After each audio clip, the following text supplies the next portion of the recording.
I'm big. I'm Surly, and today I have my evil cat with me. Have you ever seen movies like the cliche is like the mastermind with the white cat in the like cave, you know? Yeah, Like the Austin Bond. Powers. Yeah, there we go.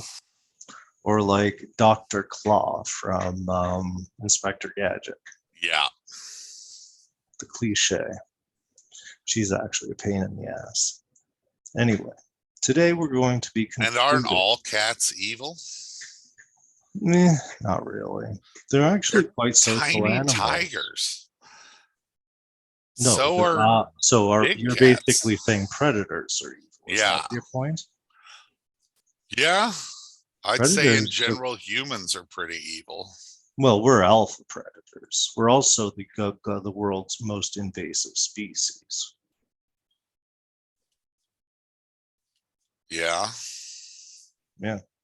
So today we're going to be concluding and recapping our, what's the word for it, media literacy episodes. So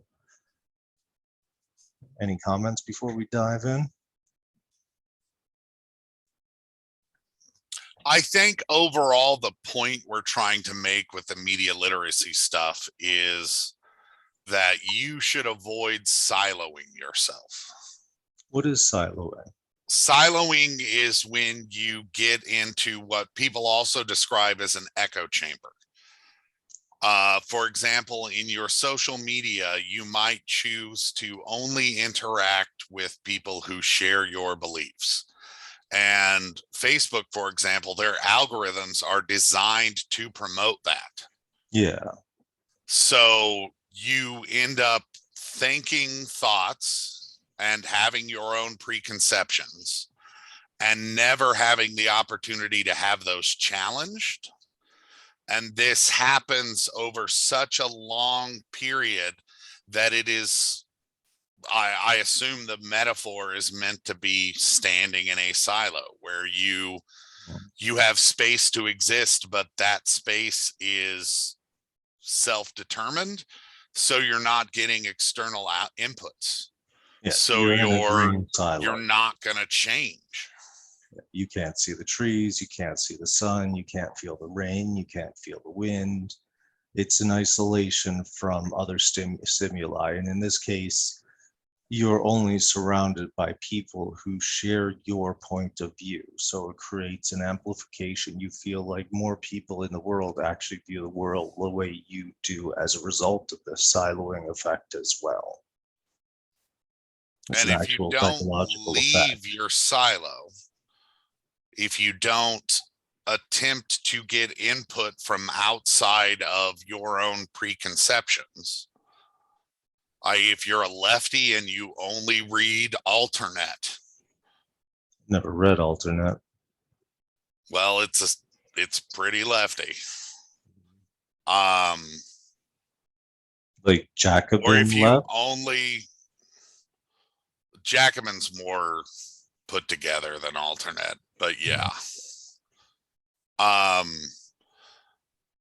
Or on the right, if you only watch Fox News. But I Okay. guess I find it super fucking unlikely that we have a listener that watches fucking Fox News. I just don't know how they'd ever find us. Yeah. Really. Well, I mean, the Fox News cohort, their kind of target audience is like 50 to 80. I feel. I just don't feel like they're not. I just don't feel like they're taken very seriously with people 40 or below, and the 40 to 50 range is kind of, I would say, mostly on the side of like, oh my God, these guys are straight up fucking liars and clowns. I mean, they Yeah, don't even they've take themselves legally seriously. made the argument that they're not responsible for defamation and libel because people are entertainers, not reporters. Yeah, which is, I mean, wow. I just the damage. I mean, I just keep coming back to that comedian's comment that their business model is arson, and he wasn't even John talking Stewart, about yeah. Jon Stewart, and he wasn't even talking about like Fox News. Fox News is particularly egregious. Like I just they are. I feel like straight out fucking far right propaganda a good portion of the time. Sure, they are. There's a lot of people who worked for Fox News who considered themselves traditional conservatives have recently left in the face of growing extremism. Interesting. And I mean, this brings us into our topics, which are bias, propaganda, trolling, and research methods. And I mean, the Fox News, CNN, CTV, CBC, our Canadian version, MSNBC. MSNBC, they all have biases. I mean, and this is not to say the right that news sources from the right don't have their own biases as well. Further right, like God, there's so many of them. What's it called? The Post Millennial, who I think Andrew Nung is the writer there. I'm not sure who does that Post Millennial anymore. Or on the other side of the spectrum, you have stuff like Jacobin. Jack. Well, I'd say alternate. Sure, alternate too. So I mean, these biases are always there. I mean, fundamentally, mainstream media has one bias that I see: neoliberal, and they all share it. They're there to make a buck, and they're there trying to figure out how to increase that buck.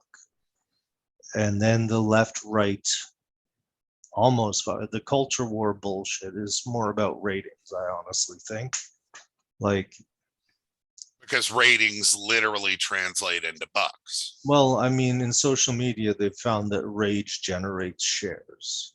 Yeah.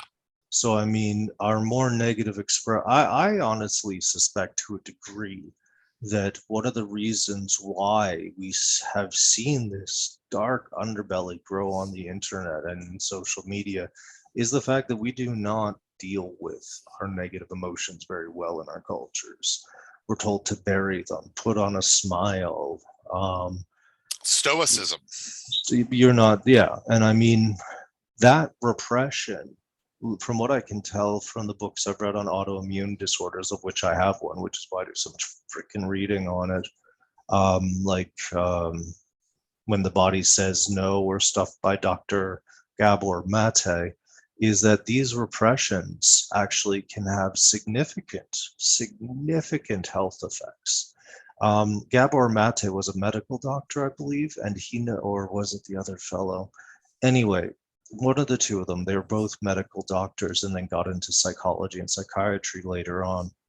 Found that there was a high correlation between like certain forms of cancer and being a giving person. So like these things, these ways that were repressed into conforming our identity to meet the expectations of a culture that literally profits by killing our most vulnerable, or by letting them slip through the cracks, or et cetera, has been like, you see this vitriol come out, this anger, this resentment, because people are not dealing with their emotions on a day-to-day basis, right? They are dealing with them, but they're attempting to repress them. Yeah. And one of the things people need to understand in general is that on principle, I have come to the understanding that we are feeling creatures that think. Yep. That makes sense. So we have emotional responses, and then we attempt to mitigate that response by exerting will over it. And then the other thing of that, like in understanding that emotions are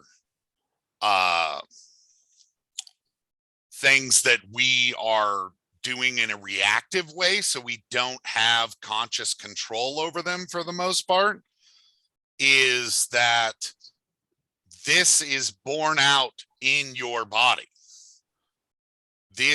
Those emotions either are caused by neurotransmitters or result in the production of neurotransmitters and other chemicals in your body and in your brain. And this And is the so thing. this idea that like Mm. giving could lead to cancer, there could be some link between the chemical that's produced when you do that and a certain, Overgiving. oh yes, like Like to someone who is overproduce that like, chemical might be the cause of the cancer. yeah, I mean, there potentially. might be it's not metaphysics here, folks.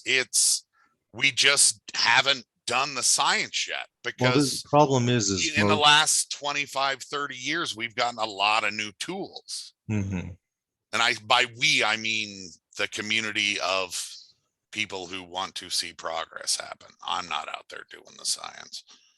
Well, the thing is they've given up on the Descartesian mind-body duality is no longer as widely believed, luckily. What happens in your mind directly affects your body.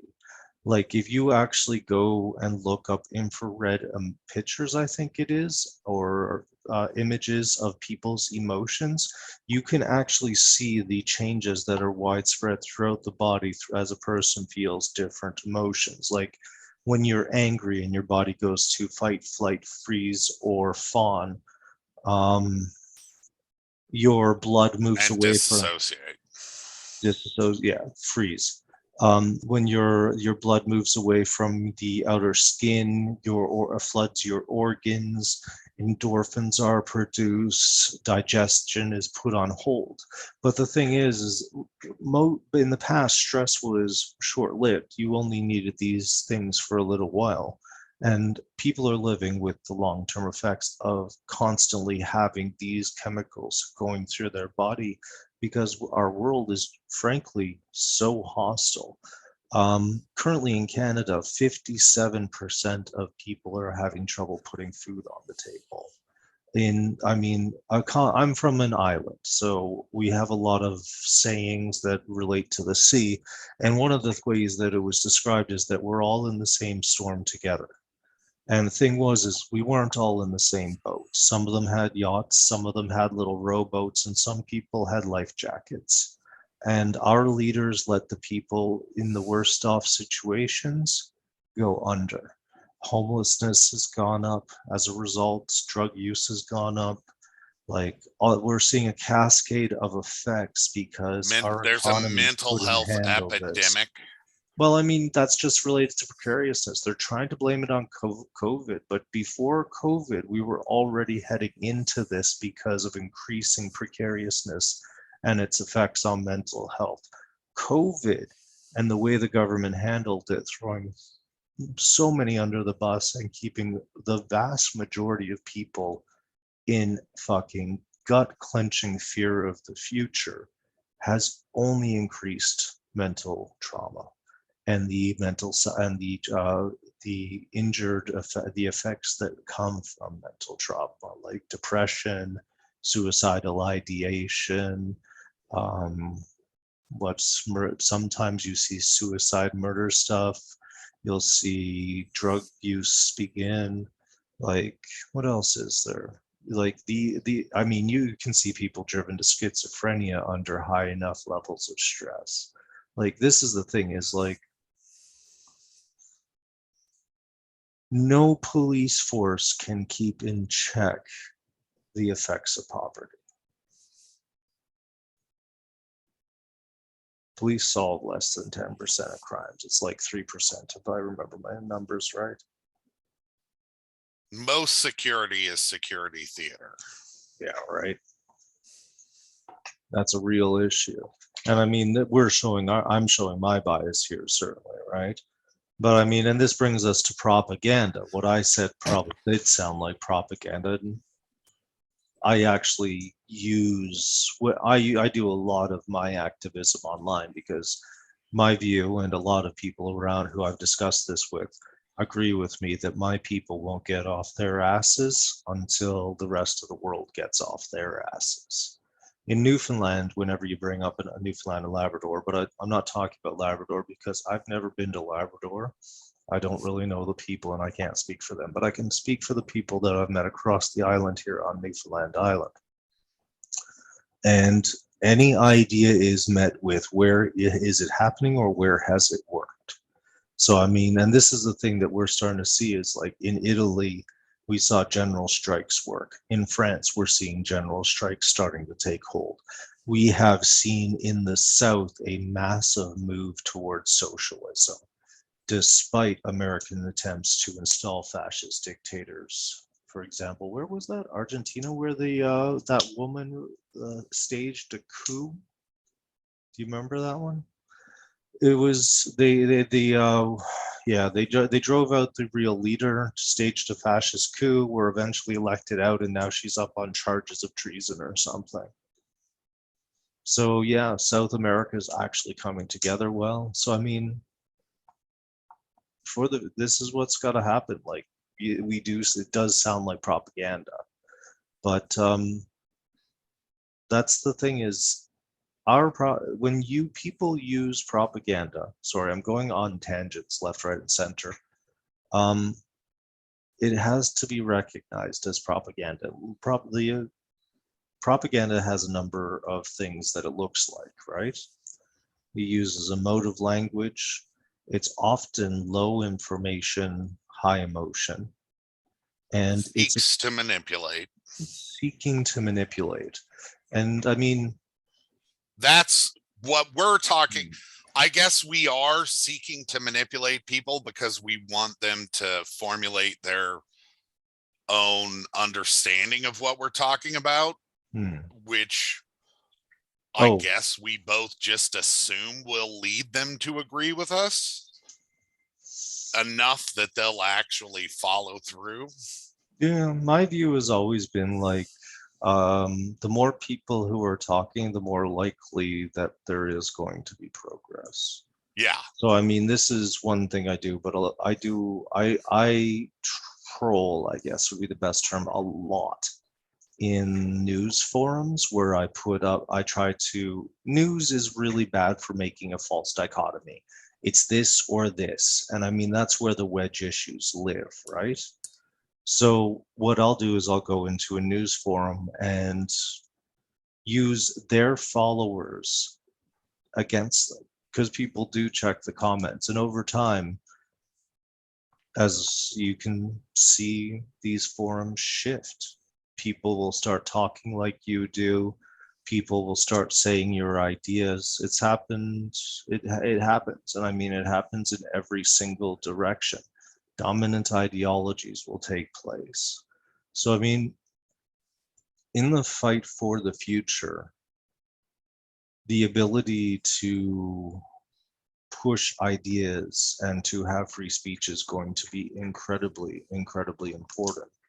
And you can already see places like Global News where they're trying to create an environment where the idea of repressing certain people's speech is growing. And I mean, that is a clear example of propaganda being used to attack the rights of people. And Whereas people that identify as being on the left need to learn the fucking lessons of the past.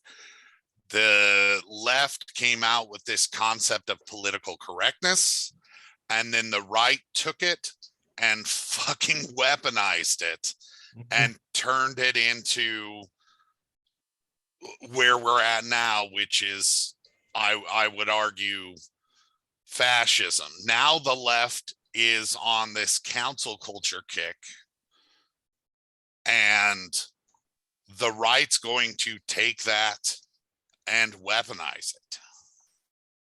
that's what they try to do.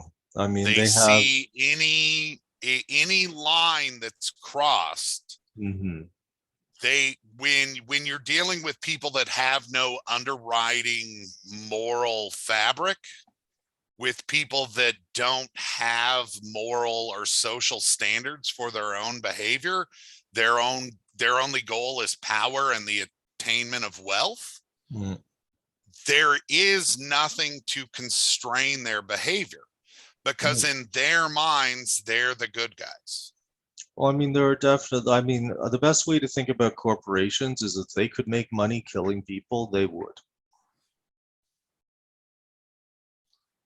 It's as simple as that. If the laws were changed so that they could make a profit off of like killing random people by lottery, even some corporation would take take that loophole option and use it.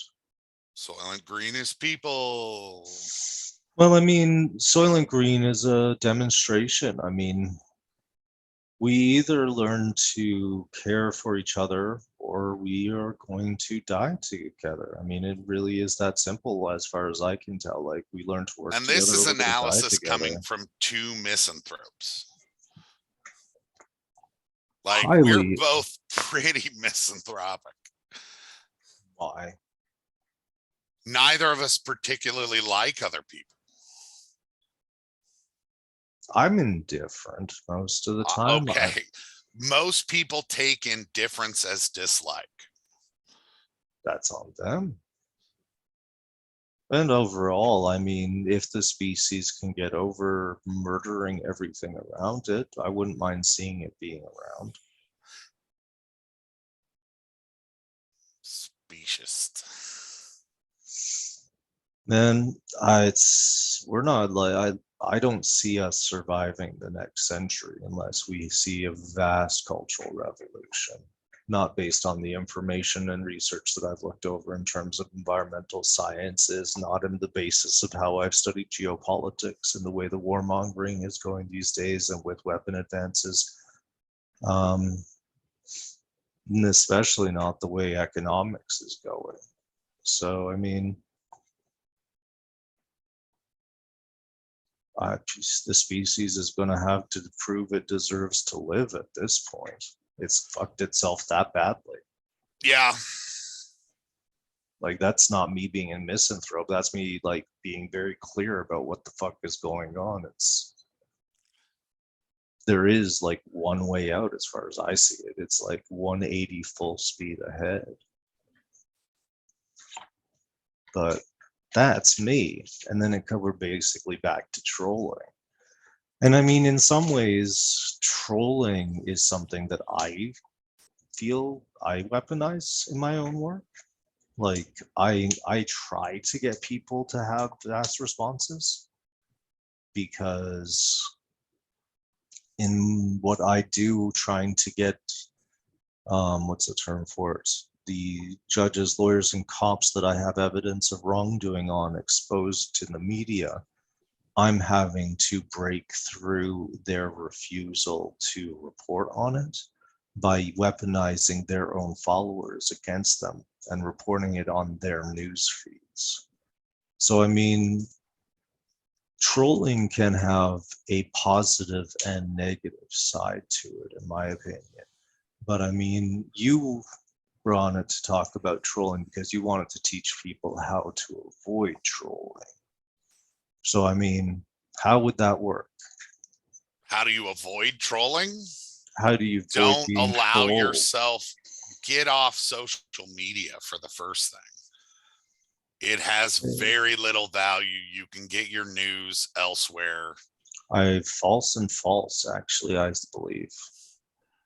And this is worth having a conversation about. I think social media and your ability to find the ability it allows you to follow and find trustworthy news sources directly has been one of the greatest advantages that could exist for a person.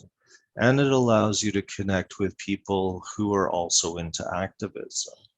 I mean, this is a baby, don't throw out the baby Well, with the that's putting you bathwater in the moment. silo. It's not, though.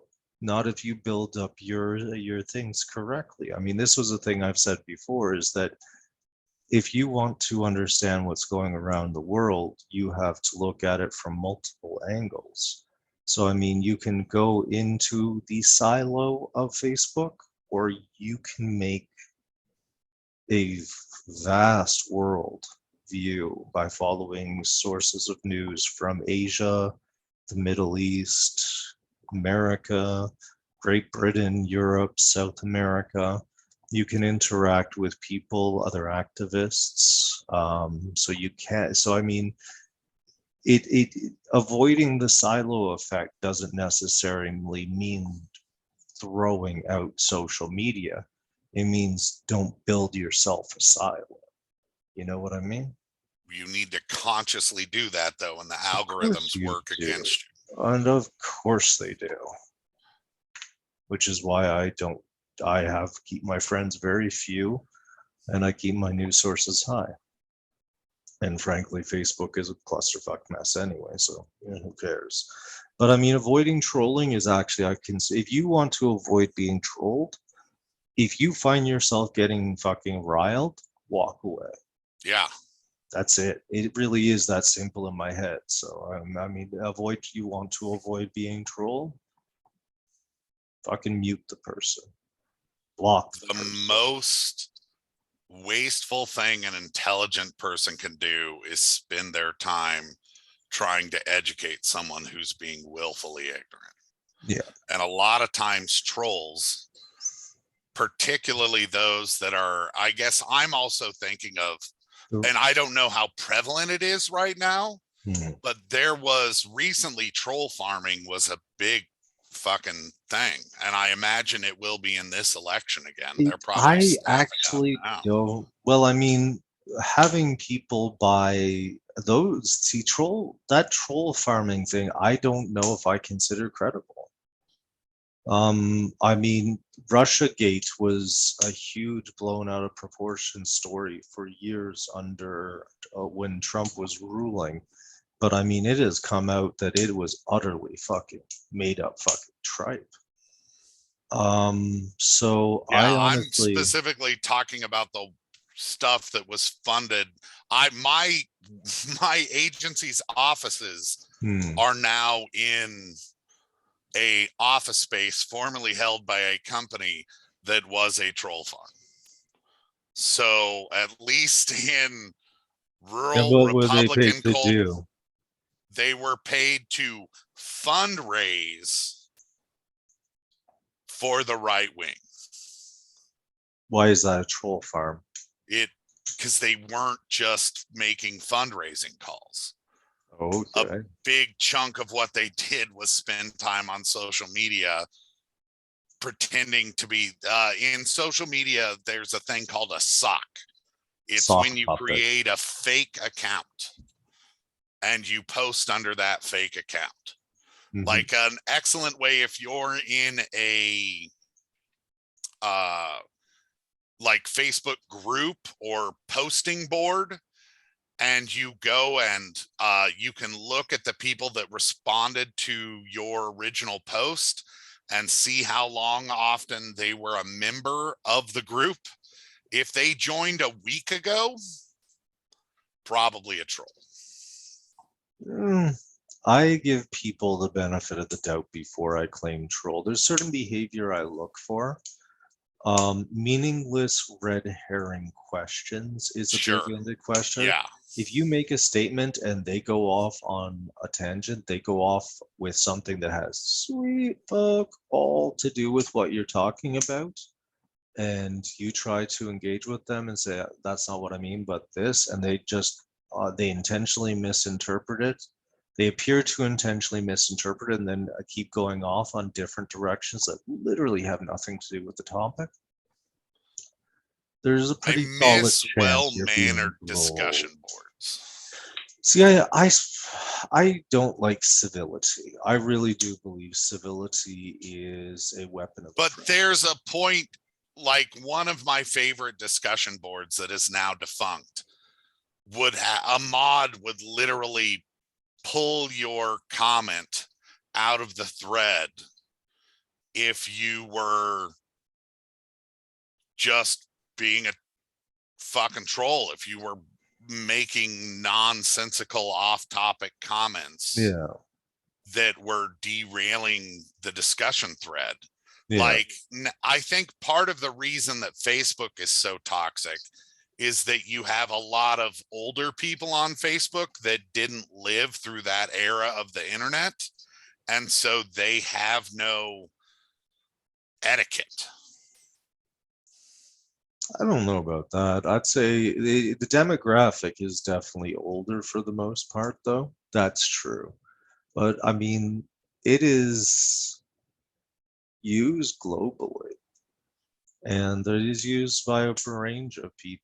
So, I mean, maybe, In the US anymore, it yeah, is 40 mostly older plus. people. Yeah, Yeah. yeah. And it's essentially like made itself pretty irrelevant going forward, I think. The metaverse looks like it's going to be an abysmal failure.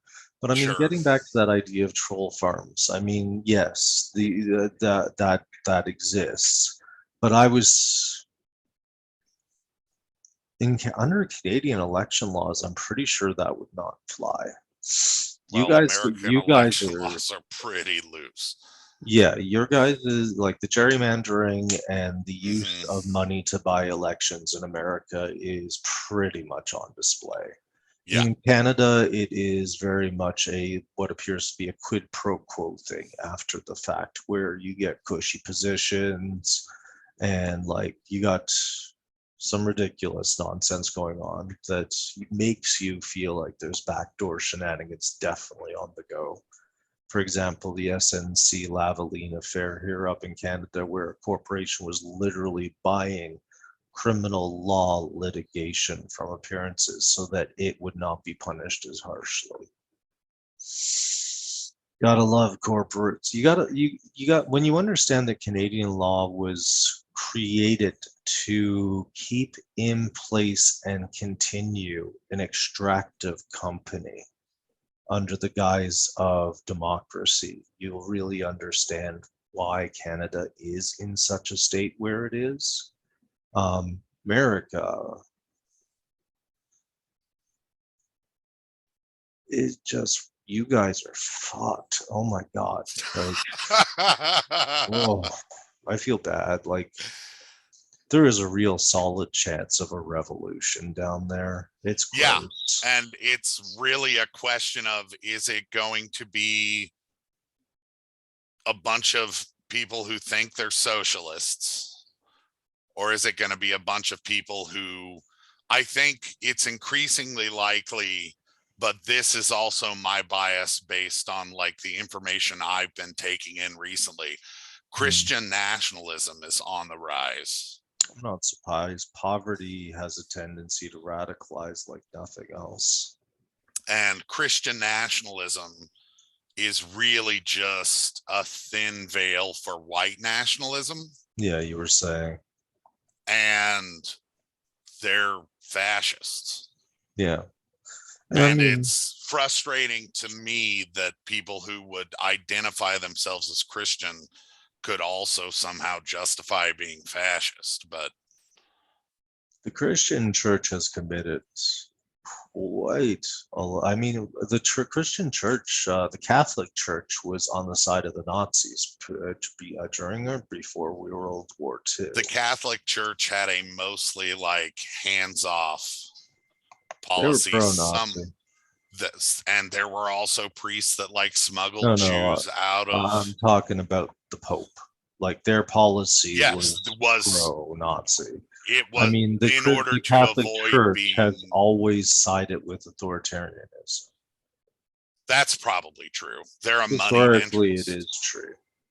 Moneyed interests always side with authoritarianism because authoritarianism means an attempt to maintain a status quo. Which is inherently anti-Christian. Sure. And So I against mean, reality, because yeah, there is no such thing as maintaining a status quo. no, there really isn't. And this is an interesting concept because we always think we're at the end of history. It was said in the 1800s. I mean, the economists had finally thought they had solved economics in like 2002. It was called the Great Equilibrium or some bullshit like that. That was clearly wrong.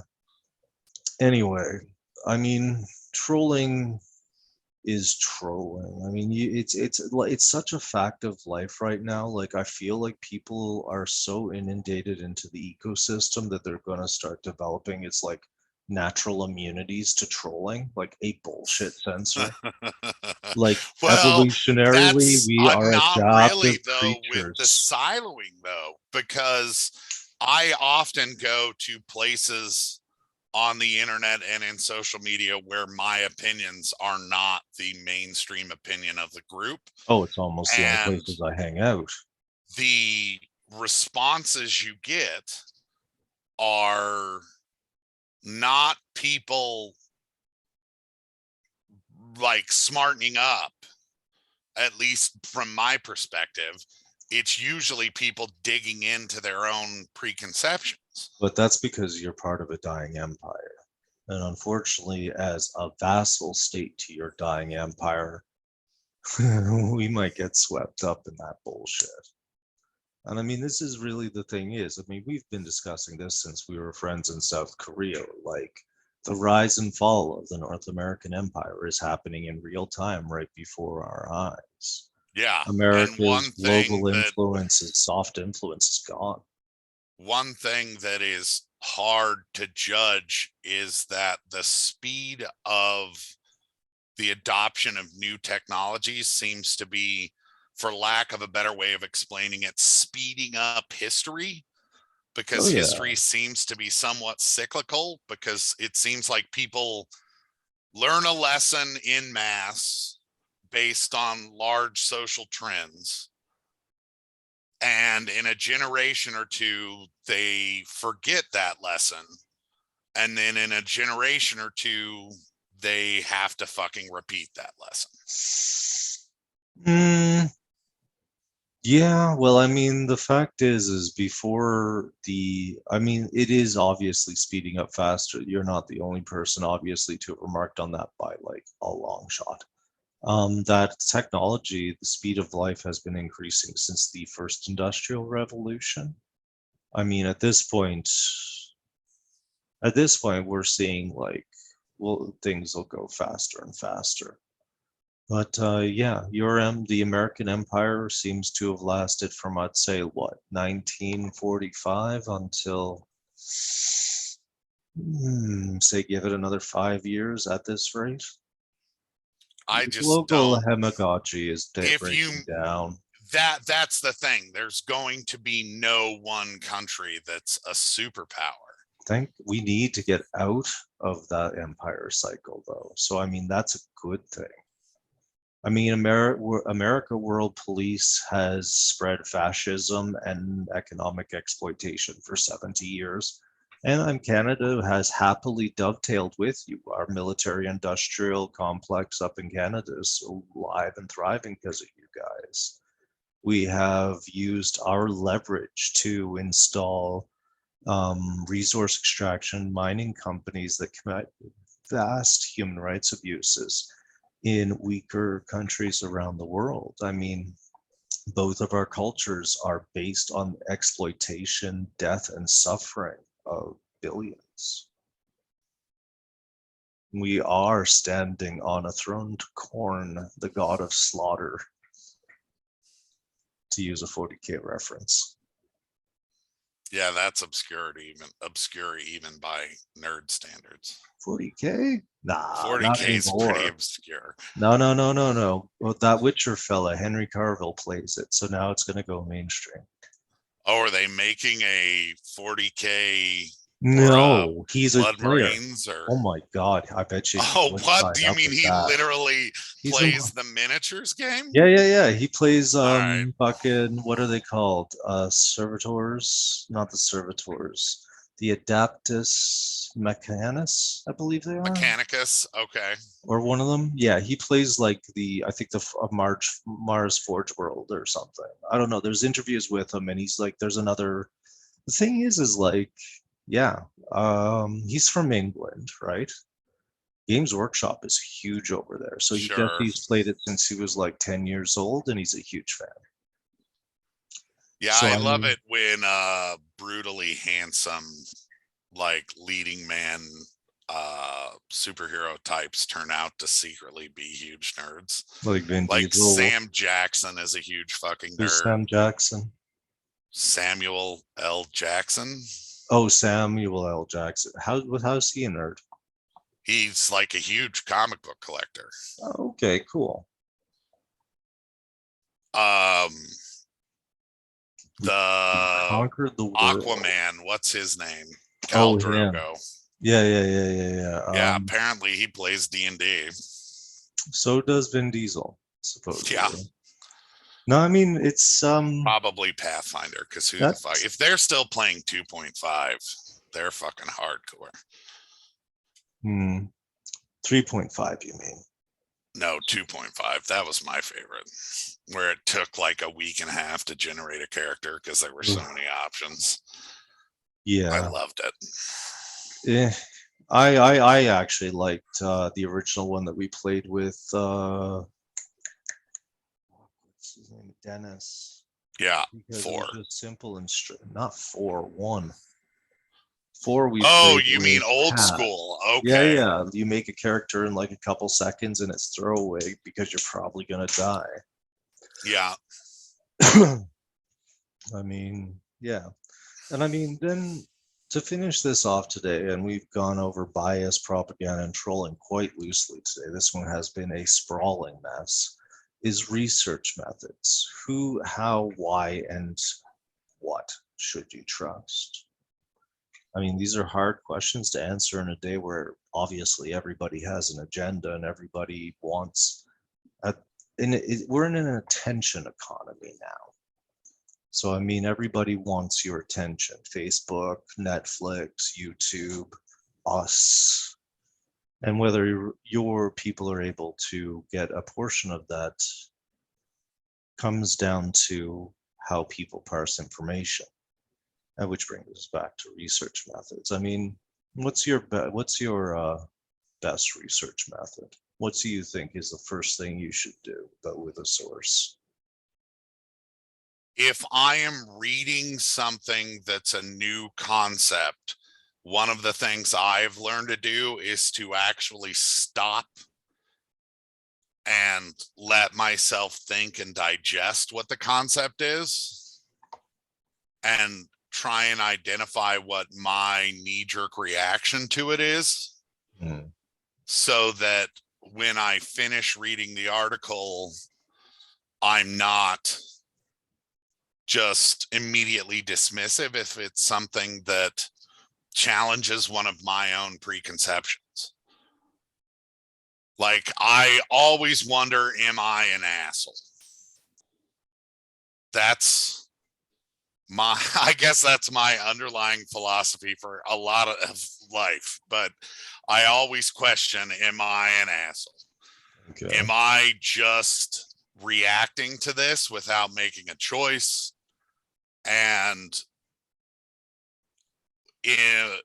you know, it depends on what you're reading, right? Like, you read in a peer-reviewed scientific journal, scientific article, it's much easier to take it on face value than it is if it's just some article you found on a website online that you don't know the backstory of the author. You don't know even the backstory of the biases of the website. Like, but I think it's important to not be immediately dismissive, but extending that out, it's perfectly acceptable to be dismissive. Some people are fucking crazy. Some people are so ideological that in the face of insurmountable evidence, they will still make what I consider to be the wrong choice. And I, as an individual, have the right to fucking think they're morons. Yeah. But I mean, when it comes down to it, how do you figure out if they're morons or not? Is to a degree, you are going to have to research it. And well, or just fucking observe. Like, I guess in my little diatribe there, I'm thinking in terms of like people who refuse to get vaccinated. They're gonna die, or they're gonna get real sick and recover. Or they're But not gonna get, or they're gonna have minimal symptoms because that's what about 80% of people have, I guess. I mean, minimal symptoms include like gastrointestinal garbage and bleeding gums, potentially with long-term neurological effects, potentially enlarged veins leading to strokes and stuff. But I mean, yeah, it's a risk. If people are wanting to take risks, they should be allowed to take risks. And the thing about this is, my whole issue with this whole anti-vaxxer problem is, one, I've looked into the anti-vaxxer origins, and I have a little bit of sympathy with those people who were basically treated like shit by doctors because their children got vaccine injuries, and instead of being treated with respect, they were treated as if they were fucking clueless idiots who didn't know what was going on. that's because Um, doctors are often assholes. Well, it's a serious problem. It's the anti-vax movement starts in a very understandable place and goes into some other places. But the way that the whole thing has become politicized has made this an incredibly tangly issue to even talk about. Um, I mean, it's a vaccine isn't a silver bullet. Like, this is not like the polio vaccine that stops transmission. Like, the vaccines we have are only preventing the most serious case, is not even a perfect prevention for the most serious of outcomes. So this whole vax mandate, I feel, is really more of an economic thing rather than a medical thing. Like here in Newfoundland, we're about to send kids back to school because we have high vaccination rates, yet children are the hardest hit cohort under Omicron. So there's a very big, there's just a lot of problems here. I mean, that this COVID thing was used to transfer billions and trillions of dollars to the wealthy at the disadvantage of everybody else, thereby increasing their precariousness and anger, search for solutions. And I mean, that the anti-vax narrative really fits, that anti-mandate narrative really fits that simple solution that people want. If they could just fix that one thing, everything would be okay solution. You know what I mean?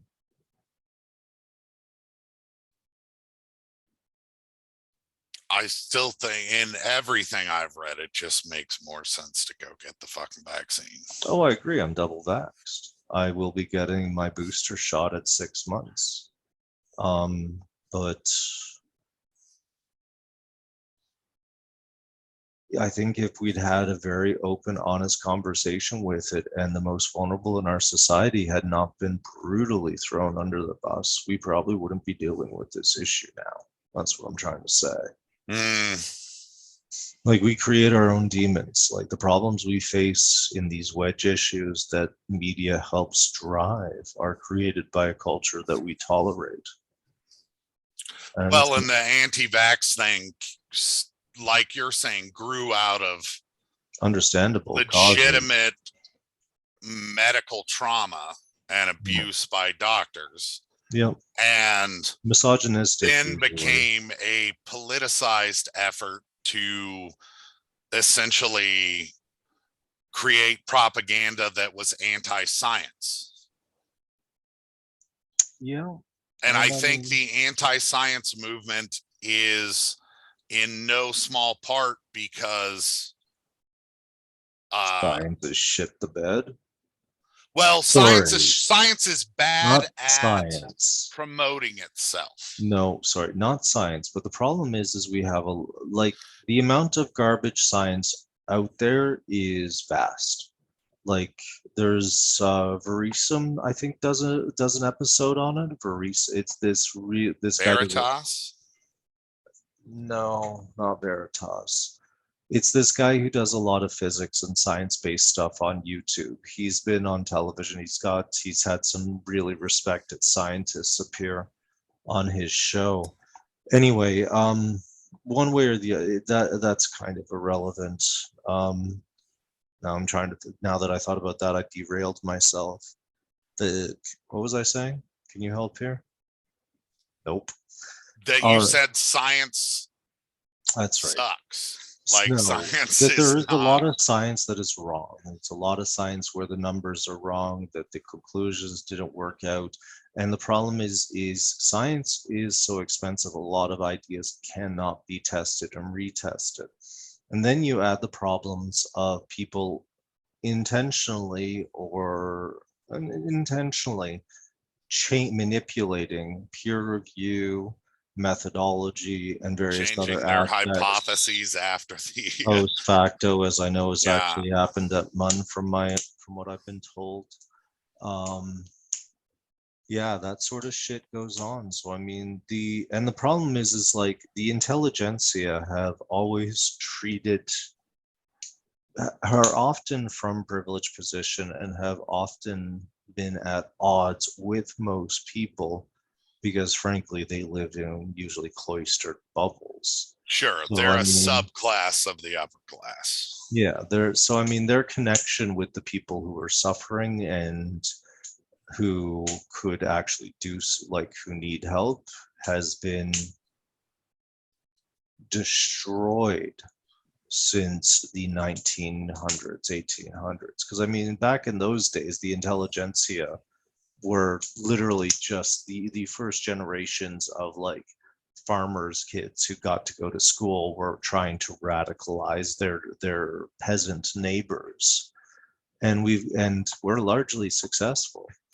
Um, and we've seen huge human rights gains as a result, but that driving cohesion of the early industrial revolution's class wars is definitely missing right now.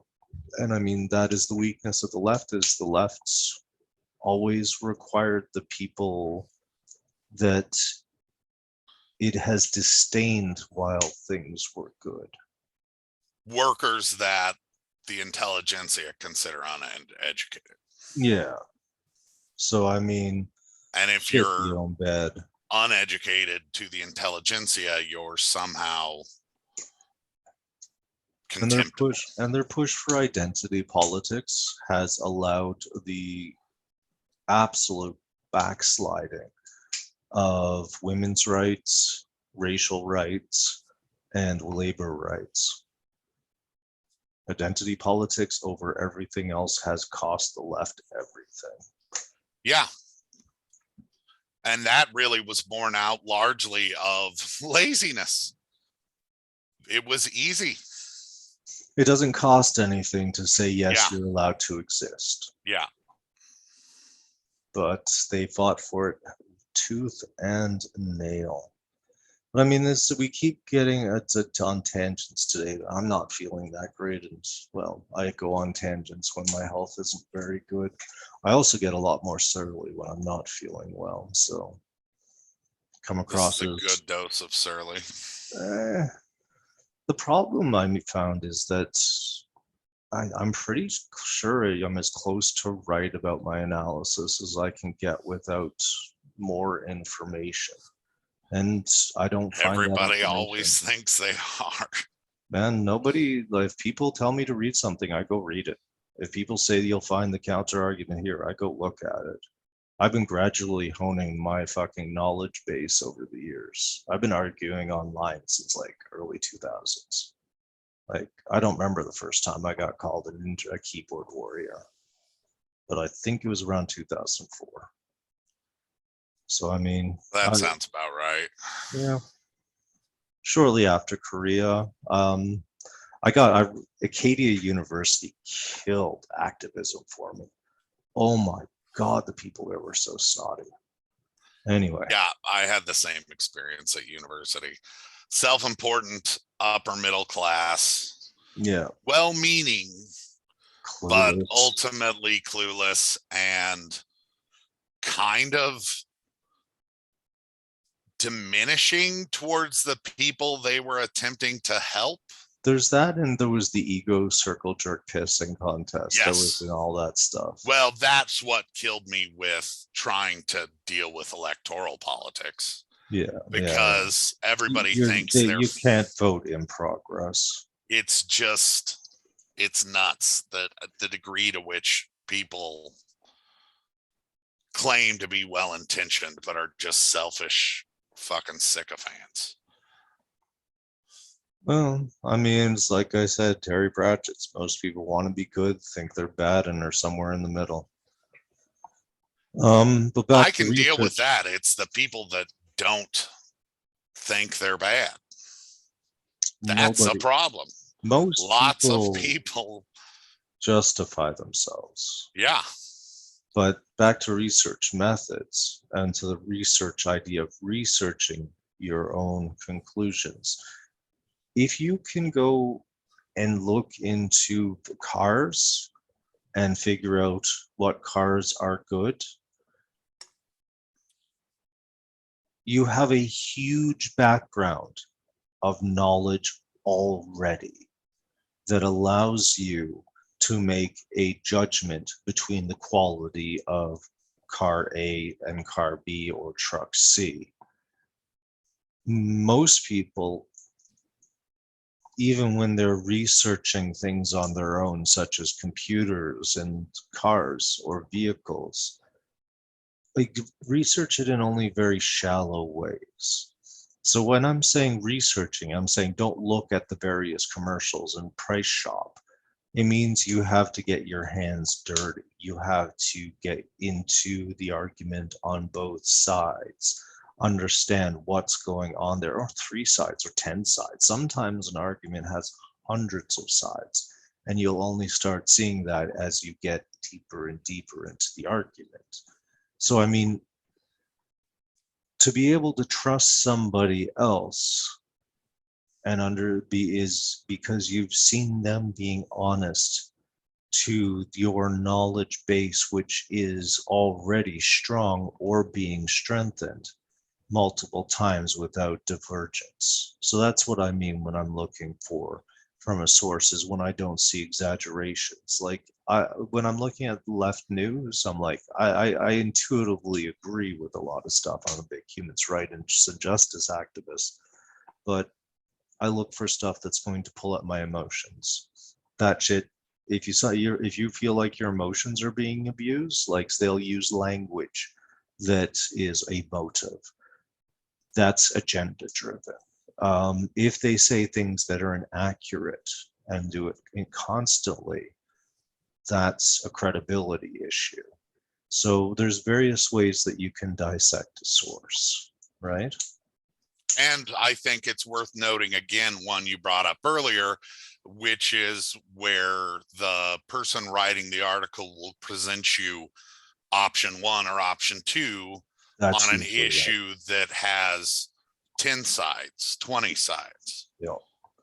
False dichotomies are lazy and to a degree, I think, dishonest. And I have to wonder how intentionally dishonest sometimes. And the more that I've learned about modern media, I think there is an intentionality in their biasness.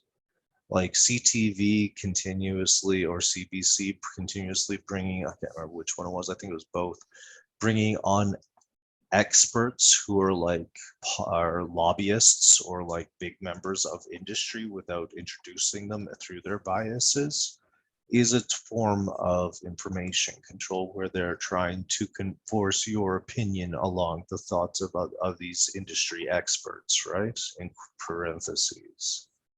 So I mean, things like that are big ticks. Like if you have someone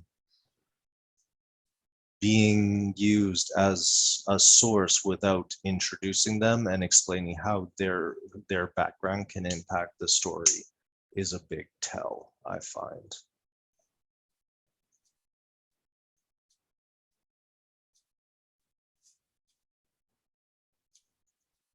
No, that's good. My screen just did something weird. Okay.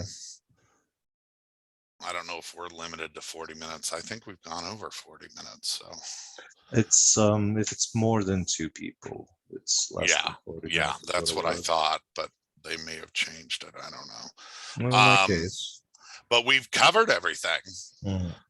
In some ways, I wonder why we do recap shows when most people are going to binge this stuff, but I think we in circling back, Cover new ground as well. cover new ground that's necessary and Yeah. contextual. Yeah. And I mean, like, we're just having a chat. If people want to listen in on chat, listen in. If people don't want to listen in on chat, don't listen in. But if you like it, And if we're preaching to the fucking choir, go start your own fucking podcast. yeah. Or message us and you can be a guest on this. Or write your opinions down and let us know what you think. This is our opinions based on what we've read and researched. What are yours? I'm always open to new information. Just come proper. Don't be a dick. All right, shall we then? Yes, like, subscribe, do all that stuff if you care to do so. I think more likely send us to someone, share us with someone who you think will be infuriated by us. Always amusing. It is like someone who's go, but capitalism, my heart. Yeah. I'm gonna die because my preconceptions have been challenged. Economics not based on philosophy would be nice for once. It would. We're getting there, man. We're getting there. Right. Economics. All right. He's been big. I've been big. I've been He's surly. been surly. Have a good one. Have a good day.